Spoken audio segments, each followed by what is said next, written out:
Newton's laws of motion seera sochiilee niwutoonii jedhamanii beekaman seera sadii jira. Inni jalqaba law of inertia, inni lammaffaan immoo law of acceleration, inni sadaffaan immoo action and reaction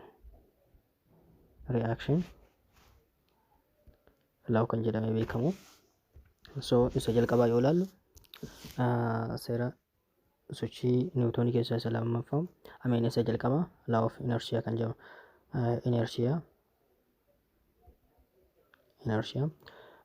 Law of inertia kan jedhamu kun wanti boqonnaa irra jiru, reestii irra jiru yoo forsiin unbalanced forsiin irratti apply hin ta'in akkuma reestii jiru irratti boqonnaa jiru irratti fufaa. Wanti motion irra jiru, sochii irra jiru yoo unbalanced forsiin apply irratti hin ta'in akkuma sochii isaatti fufetti.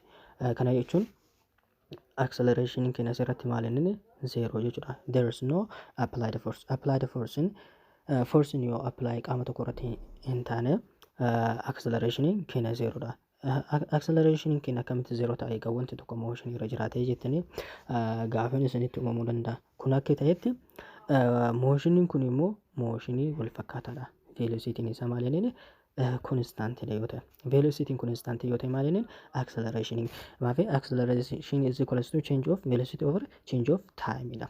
So yoo velocity keenya hin jijjiiramne maal inni v final fi v initial keenya yoo wal qixa ta'an maal inni acceleration keenya dirqama zero ta'a. Yeroo san maal inni force keenya illee zero ta'a jechuudha. Kanaafuu seera just inertia keessatti there is no unbalanced force. Unbalanced force apply yoo qaama tokko irratti hin ta'in wanti rest irra jiru akkuma rest irratti, wanti motion irra jiru akkuma motion jiru irratti itti fufaa jechuudha. Kan biraa immoo seera accelerationiti. Law of acceleration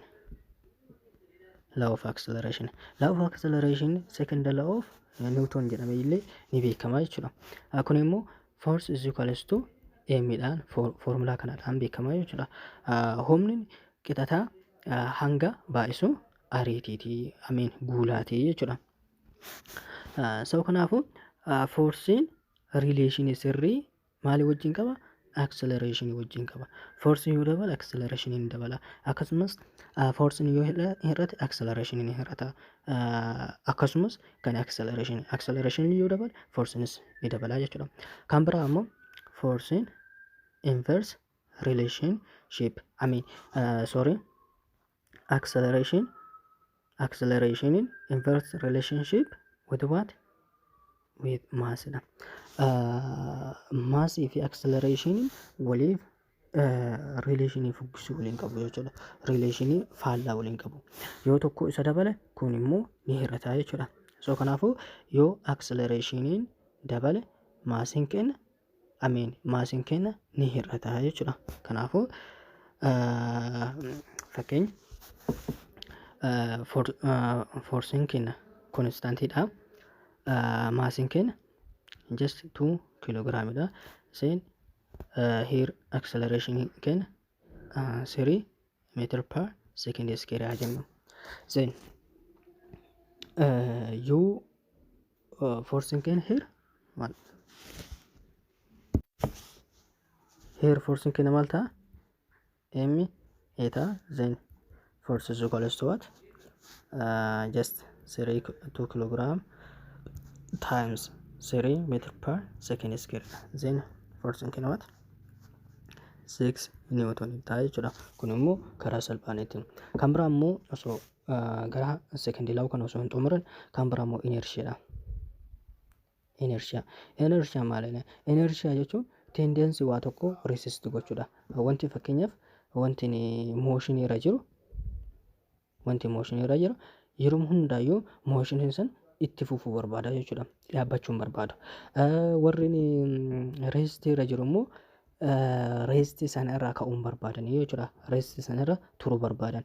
Fakkeenyaaf konkolaataa tokkorra yoo teettan konkolaataa sana irra teettaniit just osoo konkolaataan sun akka tasaa osoo deemu yoo dhaabbate namoonni keessa jiran gara duubatti jedhu. Kanaafuu maaliin warri achi keessa jiran sun maaliin sochii itti fufuu akka barbaadan malee sochiin akka dhaabbatu hin barbaadan. So kanaafuu maaliin kuniin amala ineershiyaadha jechuudha. Kan biraa immoo maasii fi ineershiyaa hariiroo isaa waliin qaban. Hariiroo wantiin just maasii guddaa qabu maal guddaa qaba? Ineershiyaa guddaa qaba. Maasii guddaa ineershiyaan illee ni guddaa jechuudha. Kanaafuu just konkolaataa guddaa tokko yoo fudhattan konkolaataa guddaadha. Konkolaaticha guddaa kana saffisa guddaadhaan osoo deemaa yoo fireena isaa qabdan jechuudha.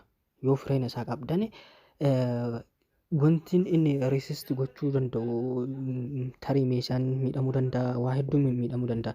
Why? Because maasii guddaa waan qabuuf wanti isa resist godhu sun forsiin wanta san akka dhaabbatu godhu forsi guddaadha jechuudha.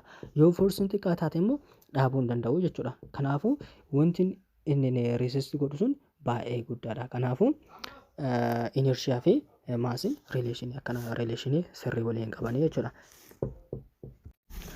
Kan biraa immoo second law of motionitti yoo deemnu second law force fi acceleration direction isaanii kallattiin isaanii malee kallattiin isaanii tokko jechuudha. Kallattii tokko deemu acceleration kun maaliin isa kanaan direct maalii qaban? Direct relation qaban. Yoo maal ta'e F'n keenya neetii yoo ta'e jechuudha. F neetii. Forsiin keenya forsi waan qabnu hunda walitti dabalama. Just force neetiin is equal to the sum of what? Fi dha. Forsota jiran hunda yoo walitti daballe sanaadhaan waliin qaban malee just singilii force singilii wayii yookiin immoo force direction takka qofaa fudhanneet accelerationin force sanaan direction hariiroo sirrii qaba jechuun hin dandeenyu. Hariiroo sirrii kan murteessinu yoo forsiiwwan qabnu hunda neetii forsii hunda walitti daballee kennee jechuudha. Inni biraa immoo action and reaction lawudha. Kun immoo wanta kamiifuu gocha kamiifuyyuu mormii gochaatitu jira jechuudha. Kanaafuu wanta forsi wayii apply yoo goote forsi niwutoonii 10 ta'e tokko apply yoo goote qaama wayii irratti qaama bilookii kana irratti yoo apply yoo goote bilookiin kun immoo ofii isaatii deebi'ee maal inni 10 niwutoonii apply godha jechuudha. So kanaafuu maal inni gocha kamiifuu heer kun gochaa jechuudha. Kun immoo maal inni mormii gocha kana kan mormu jechuudha. Just walii tokko yoo kan dhiibdu taate jechuudha. Girgiddaa tokko kan dhiibdu yoo taate girgiddaa kanarratti 5 niwutoonii apply yoo kan gootu taate girgiddaan illee maal inni just reverse isaa maal godha 10 here just 5 niwutoonii apply godha. Forcing apply ta'an kunniin wal qixa magnitude isaanii 5 newton is equals to 5 newton but in what? In opposite direction.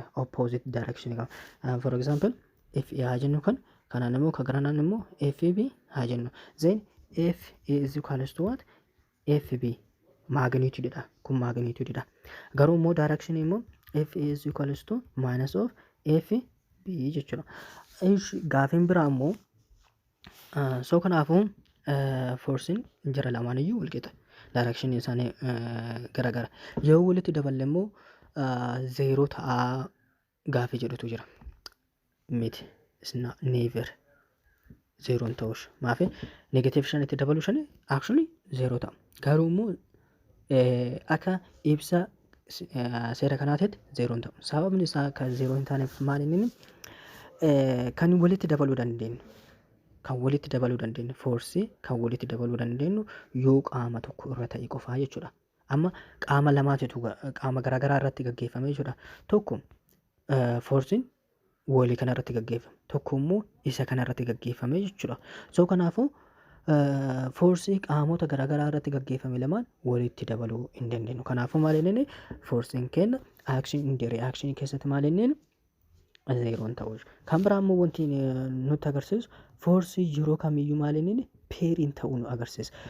Foorsiin tokko effektii isaa arguudhaaf bu'aa isaa arguudhaaf fakkeenya heera muka watu jira zeen qilleensi bubbisaa dhufeet muka kana raasa. Muka kana karaasuu effektii isaa arguudhaaf dirqama qaamni lama jiraachuu qaba jechuudha. Kanaafuu foorsiin ni jira qaamni wanta san dhiibuun jira zeen qaamni immoo riizaaltii sana immoo kan mormu yookiin immoo kan fudhatu jiraachuu qaba jechuudha. So kanaafuu foorsiin yeroo kamiyyuu maal inni peerii ta'a. Yoo peerii ta'e qofa maal godha just waa tokko gochuu danda'a jechuudha. Kanaafuu foorsiin kenna peeriidha jechuudha.